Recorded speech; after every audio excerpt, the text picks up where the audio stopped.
Hi friends, मैं आकांक्षा शर्मा जी की विद्याकांक्षा में आपका स्वागत करती हूँ। फ्रेंड, पटवारी परीक्षा में हम आज टॉप इडियम्स देखने वाले हैं जो इस प्रकार के क्वेश्चन बहुत ज़्यादा एग्जाम में पूछे जा रहे हैं, तो वही हम करने वाले हैं। तो चलिए स्टार्ट करते हैं।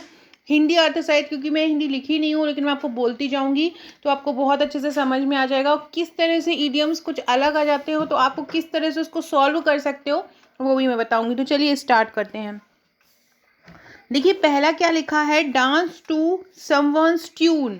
इसका अर्थ क्या, और देखो पहले आप खुद सोचो कि ये क्या कहना चाह रहा है। Dance to someone's tune, someone's मतलब किसी की धुन पर, डांस टू मतलब नाचना, किसी की धुन पर नाचना, मतलब कोई जैसा कह दे बस उसी के अकॉर्डिंग ही काम करना और कुछ नहीं सुनना। बस कोई जैसा बोल देगा बस वैसा ही करते जाना। तो हम इसका देखते हैं। पहला ऑप्शन क्या लिखा है, आर्ग्यू विथ अदर्स ऑन पेटी मैटर्स, किसी से बहस करना नहीं। Delay in making a decision, अपना जो डिसीजन है उसको डिले करना। Do what others want you do, वो करना जो दूसरा चाहता है, ये बिल्कुल इससे मैच कर रहा है। डांस टू समवन्स ट्यून से सी वाला मैच कर रहा है। डू वाट, वो क्या करना, do what others want you to do, वो वही वही करना जो दूसरा चाहता है। तो किसी की धुन पर नाचना, डांस टू समवन, कोई किसी की बात मानता है तो घर में जैसे कि भाई बहन रोते हैं तो बड़े भाई की छोटी बहन बात मानती है, वो दूसरी जो छोटी बड़ी बहन रहती है उसका नहीं मानते, बोलो तुम उसी की धुन पे ही नाचते रहो। तो इस प्रकार से जब यूज़ बोलते हैं ना, वो यही सेंटेंस है, डांस टू समवन्स ट्यून। तो इसका क्या हो जाएगा, do what others want you to do. Friends, इस प्रकार के इडियम्स आते हैं ना, तो केवल आपको अगर अर्थ पता होगा ना तो आप चार ऑप्शन में से इजीली आप उसको सॉल्व कर दोगे। और इडियम्स को समझने की कोशिश किया कीजिए कि वो क्या कह रहा है। आपको कहीं ना कहीं मिलता जुलता, जैसे कि हिंदी में मुहावरा होता है ना कि एकदम समझ में आ जाता है, कहावतें होती है समझ में आ जाती हैं, सेम ऐसे ही ये होते हैं। अगला है, leave no stone unturned. Leave, leave मतलब छोड़ना, नो स्टोन मतलब कोई भी पत्थर, अनटर्न्ड बिना मोड़े हुए कोई भी पत्थर नहीं छोड़ना। इसका ऐसा दिख रहा है लेकिन यहाँ इसका मतलब है कोई भी कसर नहीं छोड़ना, कोई भी कसर नहीं छोड़ना इसका मतलब होता है। लीव नो स्टोन अनटर्न का मतलब क्या होता है, इसका मतलब होता है कोई भी कसर नहीं छोड़ना। मतलब इतनी ज़्यादा मेहनत करना, मतलब पटवारी के लिए आप इतनी मेहनत कर रहे हैं, आप कोई भी कसर नहीं छोड़ रहे हैं। तो इसका क्या होगा, ट्राई एवरीथिंग पॉसिबल। हाँ, यही इसका आंसर हो जाएगा। हर कुछ ट्राई करना, जो भी पॉसिबल हो सकता है ना वो करना। लीव द पाथ हाउ, ये नहीं होगा। नॉट मेक इनफ है, बिल्कुल एफर्ट नहीं लगाना, ये भी नहीं होगा। टर्न एवरीथिंग अपसाइड डाउन, ये भी नहीं होगा। तो इसका आंसर क्या होगा, ट्राई एवरीथिंग पॉसिबल। जो भी चीज़ पॉसिबल हो रही है ना, जो भी चीज़ पॉसिबल हो सकती है उसको करना। तो क्या हो जाएगा, लीव नो स्टोन अनटर्न का ट्राई एवरीथिंग पॉसिबल। अगला क्वेश्चन है, थ्रो इन द टॉवल। क्या है अगला question, throw in the towel. Throw in the towel का हिंदी मीन्स होता है हार मान लेना। क्या होता है, हार मान लेना होता है थ्रो इन द टॉवल का मीन्स। वैसे तो अगर इसको हिंदी अपन नॉर्मल लगाएं, अगर इसको शब्द देख के तो क्या बोलेंगे, throw in the towel, towel गिरी, टॉवल को गिराओ, टॉवल में गिराओ। तो यही इस तरह से हो जाएगा। लेकिन इसका जो मेन इडियम्स का जो मतलब होता है वो होता है हार मान लेना। थ्रो इन द टॉवल का मतलब क्या होता है, हार मान लेना। तो पहला देखते हैं ऑप्शन क्या है, थिंक ऑफ अ सॉल्यूशन, किसी भी सॉल्यूशन के बारे में सोचना। फेस द सिचुएशन, सिचुएशन को फेस करना। ड्रॉप समथिंग, कुछ गिराना। एडमिट डिफीट, हार को एडमिट का मतलब होता है मानना। एडमिट का मतलब क्या होता है, मानना या होता है स्वीकार करना। और डिफीट का मतलब क्या होता है, हार। तो यहाँ पे एडमिट डिफीट का मतलब क्या हो रहा है, हार को स्वीकार करना। तो थ्रो इन द टॉवल का मतलब क्या होगा, एडमिट डिफीट मतलब हार को स्वीकार करना। याद रखना, टॉवल कहीं पे ऑप्शन आ जाए और थ्रो ऑप्शन आ जाए तो आप समझ लीजिएगा एडमिट डिफीट, हार को स्वीकार करना इसका आंसर जो है वो होगा। अगला क्वेश्चन है, to air dirty linen in public. To air, देखो टू एयर, एयर का मतलब होता है हवा, डर्टी मतलब गंदी, लिनन इन पब्लिक इसका मतलब होता है कि किसी अपने जो परिवार है, घर की बात है उसको बाहर बोलना, घर की बात को बाहर बोल देना। और जो घर के मामले हैं उनको बाहर जाकर बात करना। उनको, उसको अगर हम मुहावरों में कहें तो उसको बोलते हैं to air dirty linen in public. तो इसका देखो पहला ऑप्शन देखते, to hang out clothes in the open नहीं होगा, to stand up and fight ये भी नहीं होगा।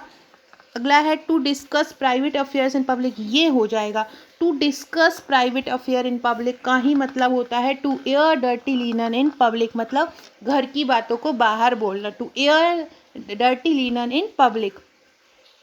अगला क्वेश्चन है टिट फॉर टैट, ये तो आप लोगों को पता होगा। टिट फॉर टैट का मतलब होता है जैसे को तैसा। टिट फॉर टैट का मतलब क्या होता है, जैसे को तैसा। टिट फॉर टैट का मतलब होता है जैसे को तैसा। तो इसका क्या हो जाएगा, पहला ऑप्शन है to reward people for the good done, नहीं। टू मेक समवन एंग्री, बिल्कुल नहीं। To take advantage of someone, किसी से एडवांटेज है, नहीं। To do harm as done to you, जिससे तुमको हानि पहुंचे तुम भी उस, जैसा तुमको कोई हानि पहुंचा तुम भी उसको पहुंचाओ। जो तुम्हारे साथ बुरा करे, तुम्हें हानि पहुंचाए, तुम भी उसको हानि पहुंचाए, मतलब टिट फॉर टैट मतलब जैसे को तैसा। तो इसका आंसर क्या हो जाएगा, to do harm as done to you. Friend description box में व्हाट्सएप ग्रुप की, टेलीग्राम ग्रुप की, फेसबुक की, ट्विटर की लिंक मिल जाएगी, ज्वाइन जरूर कर लीजिएगा अगर आपने नहीं किया है तो। मेरी इंस्टा आईडी है आकांक्षा1957, AKANKSHA1957, डिस्क्रिप्शन बॉक्स में भी लिंक हो जाएगी, इसको फॉलो कर लीजिएगा। फॉलो करके मुझे इंस्टा पर मैसेज भी कीजिएगा, वहाँ आपको महत्वपूर्ण अपडेट, आने वाले सभी एग्जाम्स की जानकारी, नोट्स की जानकारी सभी मिलता रहेगा। साथ में मेरे व्हाट्सएप ग्रुप को भी ज्वाइन कर लीजिएगा, डिस्क्रिप्शन बॉक्स में लिंक मिलेगी, और टेलीग्राम ग्रुप को भी ज्वाइन कर लीजिएगा। अगर आपने आपका नंबर मेरे पास व्हाट्सएप पर सेव नहीं कराया है तो सेव करा दीजिए, 6260190944 पर अपना नंबर हाई लिखकर और अपना नाम लिखकर मुझे भेज दीजिएगा, मैं नंबर आपका सेव कर लूँगी।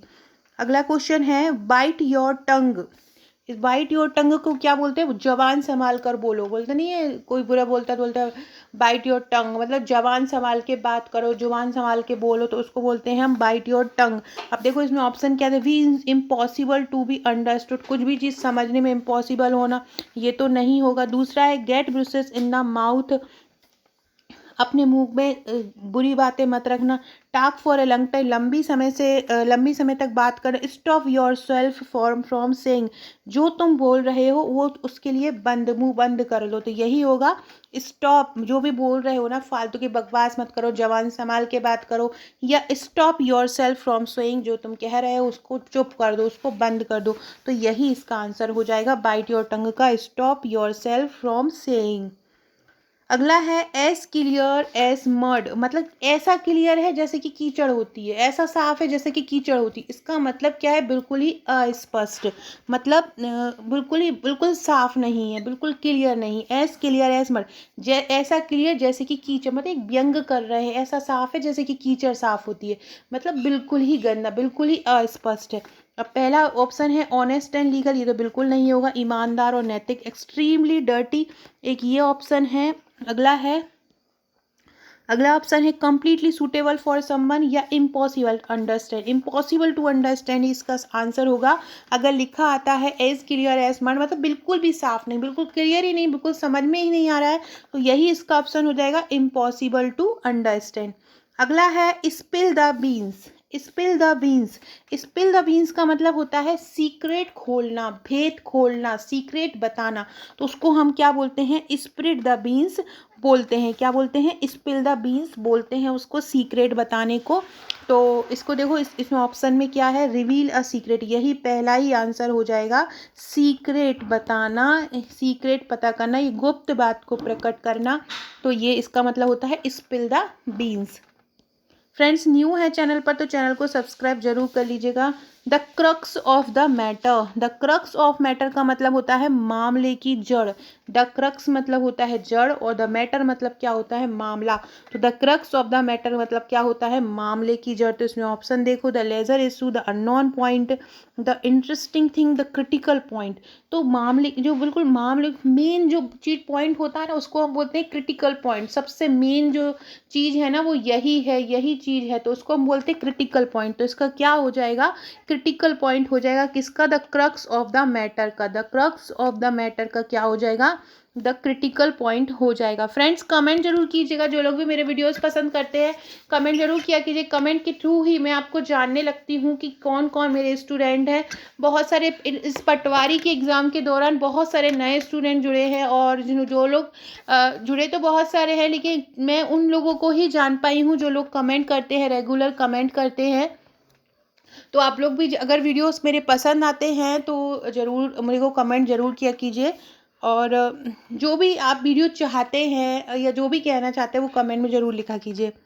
अगला क्वेश्चन है, four corners of the earth, और four corners of the earth, four corner of the earth का मतलब होता है चार, पृथ्वी के सभी कोनों में, मतलब ऑल ओवर द वर्ल्ड, है ना। तो इसका क्या हो जाएगा, for morning till night from all parts of the world, यही आपका आंसर हो जाएगा। Four corners of the earth का मतलब क्या हो जाएगा, from all parts of the world हो जाएगा। क्या हो जाएगा, from all parts of the world.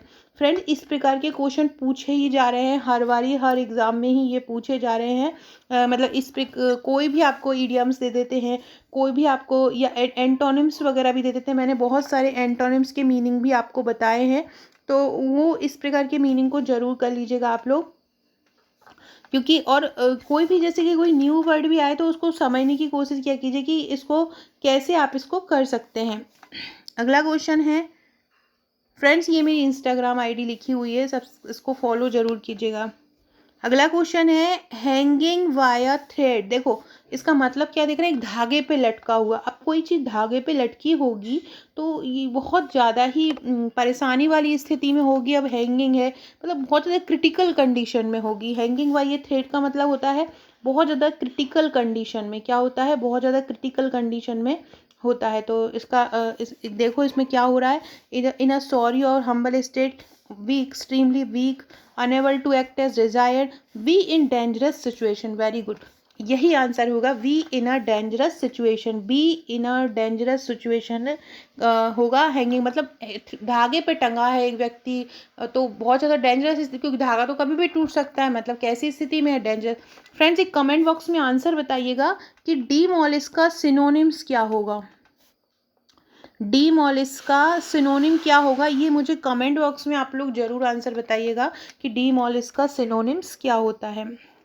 अगला है, to sack off, to sack off का मतलब होता है छोड़ देना, छुटकारा पाना, या बोल सकते हैं टू सेक ऑफ का मतलब क्या होता है, टू सेक ऑफ का मतलब होता है छुटकारा पाना, और डू डिनाउंस नहीं होता है, इसका तो मतलब होता है नाम खराब होना। पास ऑफ मतलब गुजरना, ये भी नहीं होता। Recollect, to get rid of, क्या हो जाएगा, टू गेट रिड ऑफ।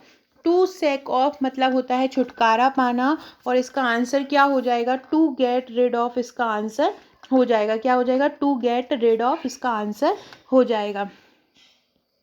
अगला क्वेश्चन है, गोइंग ओवर वंस हैंड, व्यक्ति के सिर के ऊपर से जाना, मतलब समझ में ही नहीं आना है। गोइंग ओवर वंस हेड, किसी के ऊपर से ही चले जाना है। तो देखो पहला ऑप्शन है beyond one's capacity to understand, किसी के भी समझ से परे होना, तो यही आपका आंसर हो जाएगा। गोइंग ओवर वंस, या तुम क्या कह रहे, बोलते नहीं अपन, या तुम क्या कह रहे हो, कुछ समझ में नहीं आ रहा है तो बोलते हैं I am going over once head, मेरे ऊपर से जा रहा है। तो गोइंग ओवर वंस हेड का मतलब होता है beyond one's capacity to understand.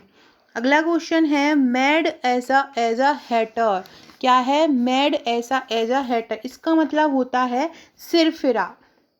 कुछ नहीं होते सिरफिरे से होते हैं पागल, कुछ भी बोलते हैं, कुछ भी करते हैं, उनको बोलते हैं सिरफिरा है यार, वो पागल है, सनकी है, ऐसा बोलते हैं ना, तो उसको ईडियम्स के रूप में बोलते हैं मैड एज अ हैटर। क्या बोलते हैं, मैड एज अ हैटर। और इसका मीनिंग अगर देखा जाए तो इसका होगा एक्सेंट्रिक। एक्सेंट्रिक मतलब इसका मतलब भी क्या होता है, सन की, इसका मतलब भी क्या होता है, सन की। तो ये वाला जो आंसर है ना, ये बहुत ही ज़्यादा इंपॉर्टेंट है, अच्छे से इसको कर लीजिएगा। अगला है, सिट ऑन द फेंस, क्या है, सिट ऑन द फेंस। जैसे कि सिट ऑन द फेंस को मैं बताऊं, जैसे कि दो लोग अगर लड़ाई कर रहे हैं आपस में, और आप तीसरे व्यक्ति हो, और आपको दोनों में से किसी का भी सपोर्ट नहीं करना है ना, तो आप किसी के कितना एक पक्ष, ना पहले पक्ष में आप सपोर्ट कर रहे हो, ना आप दूसरे पक्ष को सपोर्ट कर रहे हो, मतलब आप तो सिंगल खड़े हो, तो उस व्यक्ति, उस स्थिति को बोलते हैं सिट ऑन द फेंस। मतलब किसी भी विवाद की स्थिति में किसी के भी पक्ष में ना बोलना, तो पहला ऑप्शन है to be a tricky situation, to be relaxed and comfortable, halting between two opinion, to be defeated and rejected. तो इसका मतलब क्या होगा कि आप इसका मतलब हो जाएगा halting between two option opinion. Halting मतलब दोनों को ही इग्नोर करना, दोनों का ही पक्ष नहीं लेना। तो इसका आंसर क्या हो जाएगा, हाल्टिंग बिटवीन टू ओपिनियन इसका आंसर हो जाएगा। अगला है वी एन ओल्ड हैट। क्या है अगला, वी एन ओल्ड हैट। अगला क्वेश्चन है बी एन ओल्ड हैट का मतलब होता है घिसा पिटा, घिसा पिटा या पुराना धुराना सा, उसको हम बोलते हैं V an old hat. Old दिख रहा है ना आपको, ओल्ड से समझ लो कि कोई पुरानी बात चल रही है, पुरानी चीज के बारे में बता रहे हैं। तो इसका क्या हो जाएगा, बी एन ओल्ड हैट का मतलब क्या हो जाएगा, बहुत ही घिसा पिटा सा है। इसका आंसर ओल्ड हेड का आप लोग लिख लीजिए, ओल्ड हेड का मतलब होता है घिसा पिटा। क्या होता है ओल्ड हेड का मतलब, घिसा पिटा होता है। और यहाँ वी एन ओल्ड हेड को क्या बोलेंगे, वी आउटडेटेड। आउटडेटेड मतलब बहुत ही आउटडेटेड है, मतलब है ही नहीं है, काम का ही नहीं है, पुराना। आउटडेटेड नहीं बोलते, आउटडेटेड है, अभी नया नहीं है, बोलो बहुत पुराना है, तो उसको हम बोलते हैं बी आउटडेटेड। तो इसका आंसर क्या हो जाएगा, वी एन ओल्ड हेड का वी आउटडेटेड हो जाएगा। अगला है head in the clouds. Head in the clouds का मतलब होता है कि दिन में ख्याली पुलाव पकाना, या बोल सकते हैं दिन में सपने देखना, या ख्याली पुलाव पकाना। तो ख्याली पुलाव पकाने को बोलते हैं हम हेड इन द क्लाउड। मतलब सिर, इसको अगर हिंदी अपन इसको करें तो हेड इन द क्लाउड्स का मतलब होता है बादल में सर है, लेकिन हेड इन द क्लाउड बादल में सिर होना नहीं होता है। इसका मतलब होता है कि ख्याली पुलाव बैठे हैं और सोच रहे हैं, पढ़ाई कर नहीं रहे हैं और सोच रहे हैं कि अब तो हमारा पटवारी में हो ही जाएगा, हम तो एमपीपीएससी की तैयारी कर रहे हैं, एमपीपीएससी में हो ही जाएगा और मेहनत कर नहीं रहे हैं। तो या हम सोच रहे हैं कि हमारा एमपीपीएससी में सिलेक्शन हो गया, मतलब बिना मेहनत किए हुई ख्याली पुलाव पकाना है, बिना दिन में सपने देखना, उसको हम बोलते हैं हेड इन द क्लाउड। अब ऑप्शन देखो, टू बी वेरी लेजी नहीं होगा, टू फेल गिडी ये भी नहीं होगा, टू बी वेरी टॉल ये भी नहीं होगा, to daydream, to daydream हो जाएगा heavy head in the clouds का आंसर। याद रखिएगा, हेड इन द क्लाउड्स का क्या हो जाएगा, टू डे ड्रीम। ये आपको, ये ऐसे क्वेश्चन है कि आप अभी जल प्रहरी की तैयारी करेंगे उसमें भी काम आएगा, आप वर्ग 2 की तैयारी करेंगे अंग्रेजी की उसमें भी काम आएगा, अब वर्ग 3 की आने वाली है वैकेंसी, वर्ग 3 की भी बहुत सारी वैकेंसी आने वाली है, तो वर्ग 3 का करेंगे उसमें भी काम आएगा। तो हर एग्जाम में ये ईडियम्स तो इंपॉर्टेंट होती है। अगर ईपीएफओ का एग्जाम जो आया है सेंट्रल लेवल का, उसमें भी अगर आपने फॉर्म डाला हो तो उसमें भी ये बहुत ज़्यादा आपको हेल्पफुल रहेगा। अगला है ग्रीन थंब। देखो ग्रीन थंब का मतलब होता है कि अगर आपको गार्डनिंग का टैलेंट हो, अगर आप गार्डनिंग करते हो और उसका टैलेंट हो, तो उसको हम बोलते हैं ग्रीन थंब, मतलब गार्डनिंग का टैलेंट होना। फ्रेंड्स, अगर आप शिक्षक भर्ती की तैयारी कर रहे हैं वर्ग 2 वर्ग 1 की, तो मेरा एक न्यू चैनल बनाया है मैंने, टीचर विद आकांक्षा के नाम से। अभी न्यू है तो वो आपको सर्चिंग में नहीं मिलेगा, तो मैं उसको कमेंट बॉक्स में आपको लिंक दे दूंगी, आप उसको सब्सक्राइब कर लीजिएगा। अगर आप वर्ग 1 की, वर्ग 2 की, वर्ग 3 की, या अभी केंद्रीय विद्यालय में भी वैकेंसी आने वाली है सरकार की तरफ से, तो उसके लिए भी आप फॉर्म डाल सकते हैं। तो वहाँ पे आपको हर एग्ज़ाम की तैयारी कराई जाएगी, जो भी शिक्षक भर्ती, चाहे सीटेट हो, चाहे एमपी टेट हो, चाहे यूपी टेट हो, तो वो सब्सक्राइब कर लीजिएगा। उसके लिए मैंने एक व्हाट्सएप का ग्रुप भी बनाया है टीचर विद आकांक्षा के ही नाम से, उसकी लिंक भी मैं आपको कमेंट बॉक्स में दे दूंगी। तो अगर आप उसकी तैयारी कर रहे हैं तो इस चैनल से भी जुड़ जाइएगा और उस व्हाट्सएप ग्रुप से भी जुड़ जाइएगा। यहाँ मैंने सामाजिक विज्ञान और विज्ञान की क्लासेस भी स्टार्ट कर दी हैं, साथ में बाल विकास और शिक्षण शास्त्र की भी क्लासेस स्टार्ट कर दी हैं। अगला है टू ग्रीस द पाम। क्या है, टू ग्रीस द पाम का मतलब होता है कि बोलते हैं हाथ गर्म करना, इसका ऐसा मतलब होता है, मतलब इसको बोलते हैं कि दबे पाँव रिश्वत लेना, इसको बोलते हैं टू ग्रीस द पाम। इसको वैसे अगर हम इसको हिंदी करेंगे तो क्या बोलेंगे, हाथों में, हथेलियों में तेल लगाना। क्या बोलेंगे, हथेलियों में तेल लगाना, इसका ऐसा मान होगा। लेकिन टू ग्रीस द पाम हथेलियों में तेल लगाना नहीं होता है इसका मतलब होता है कि रिश्वत लेना, टू ब्राइब समवन। क्या होता है, किसी से रिश्वत लेना, टू ब्राइब समवन। तो इसका आंसर क्या हो जाएगा, डी इसका आंसर हो जाएगा। अगला है टू विन लॉरेल्स। देखो टू विन लॉरेल्स का मतलब होता है, ये जो गुण होता है ना, वो हर किसी में होता है। व्यक्ति जीतना चाहता है ताकि उसकी प्रशंसा हो, मतलब काम किस लिए काम करना, इसलिए काम करना कि लोग उसकी तारीफ करें। तो मतलब प्रशंसा के लिए कोई काम करना। जीत हासिल कर रहे हो तो वो जीत हासिल किस कारण से कर रहे हो, प्रशंसा के लिए कर रहे हो। पहला ऑप्शन देखो, to be victorious in a game, to memorise, to be disappointed, to earn great prestige मतलब महान प्रतिष्ठा के लिए कमाना। टू अर्न ग्रेट प्रेस्टीज का मतलब क्या होगा, इसका इसको क्या बोलेंगे, to win laurel. To win laurels का मतलब क्या होगा, टू अर्न ग्रेट प्रेस्टीज मतलब महान प्रतिष्ठा के लिए कमाना। तो सो फ्रेंड्स, ये थे हमारे आज के क्वेश्चन, बहुत ही शानदार ये क्वेश्चन थे। तो आपको वीडियो अच्छी लगी हो तो लाइक शेयर सब्सक्राइब जरूर कीजिएगा फ्रेंड्स। ये मेरे MPPSC प्रीलिम्स का पैकेज है। अगर आप MPPSC प्री की तैयारी कर रहे हैं तो आप हमारे ये नोट्स ले सकते हैं, बहुत ही शानदार नोट्स हैं। 11 बुकलेट आपको मिलती हैं और सबसे मेन बात इसके साथ मिलता है आपको व्हाट्सएप का ग्रुप, जहाँ पर आपको उसकी तैयारी कराई जाती है। भारत में आप कहीं भी रहते हो ये आपके पास डिलीवर हो जाएंगे, 6 से 7 वर्किंग डेज में ये आपके पास डिलीवर हो जाएंगे, आप भारत में कहीं भी रहते हो। सो फ्रेंड, वीडियो अच्छा लगा हो तो लाइक शेयर सब्सक्राइब जरूर कीजिएगा। Okay friends, thank you.